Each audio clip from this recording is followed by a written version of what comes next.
Ano po tayong listahan ng mga kongresista mula sa Mindanao na sumusuporta sa pagpapa-impeach kay VP Sara at huwag po natin silang ibubuto muli sa 2028 election. Mararamdaman nila ang power nating mga taong bayan kung hindi nila tayo irepresenta sa kung ano man ang ating mga hinaing. Ito po ang mga kongresista, mga kaibigan, na sumusuporta sa articles of impeachment laban kay VP Sara mula sa hearing na ginanap noong April na isinagawa ng Justice Committee ng Kongreso. In fact, tawagin na lang natin injustice. Kasi matatandaan ang hearing na yon ay biased at partisan, hindi siya impartial. Dapat impartial ito o neutral, pero ang hearing po ay hindi naging neutral. Pabor ko ito sa Marcos at isinusulong ang pagbaba ni Sara Duterte. Ang mga nakasaad sa affidavit ng declaration ay nahanapan nila ng mali, nagpi-fishing sila ng added documents na hindi naman sang-ayon sa batas ng Kongreso.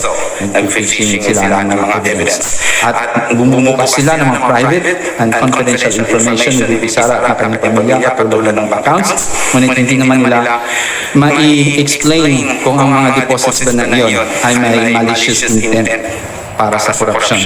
At nag-hire pa sila ng isang fugitive o prisong witness na si Madriaga. Alam po natin, mga kaibigan, ng hearing na yun ay bias.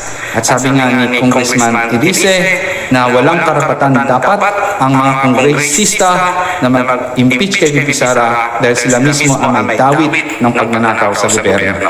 Ito na po, mga kaibigan, ang pangalan ng mga kongresista mula sa Mindanao na huwag natin ibuto muli sa 2028.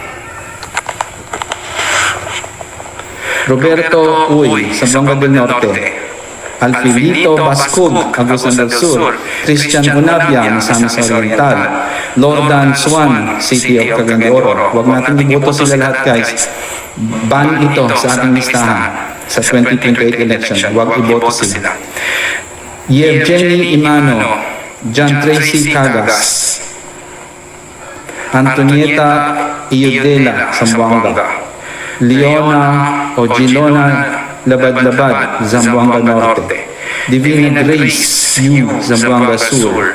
Jose Manuel Alba, Bukidnon. City Limaporo, Lano del Norte. Adrian Amatong, Zamboanga. Maria Alana Samantha Santos, Cotabato. Huwag ibotong mga ito, guys. Hindi sila magaganda.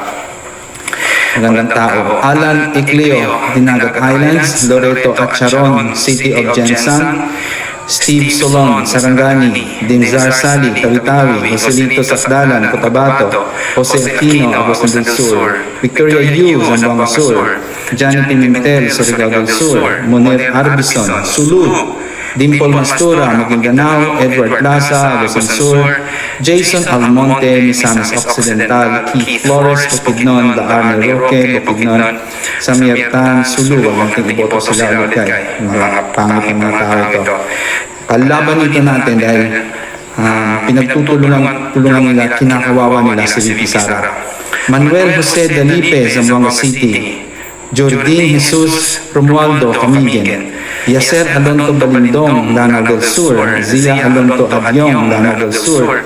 Ace Barber, Surigao del Norte. Wilter Palma, Zamboanga Sibugay. Sancho Fernando Daminal, Misamis Occidental.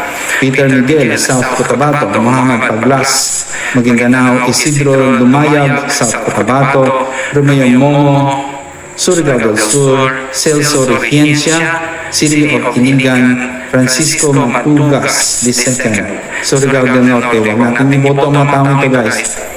Yun po ang listahan ng taga Mindanao. So, mga kaibigan, huwag pong kalimutan ng mga taong ito ay nagpapakamulo they betray Sara Duterte. At tinatanggal nila tayo ng pagkakataon na makapapili kay Sara Duterte dahil pag ma-impeach nga si Sara Duterte, maaaring hindi na siya makapagtakbo sa election. So, yan ang resulta ngayon ng kanilang pagkakanulo kay VP Sara. Tinatanggal nila tayo ng rights na mamili ng mabubuting tao sa election. Yan lang po, guys, and don't forget the names to ban this 2028 election.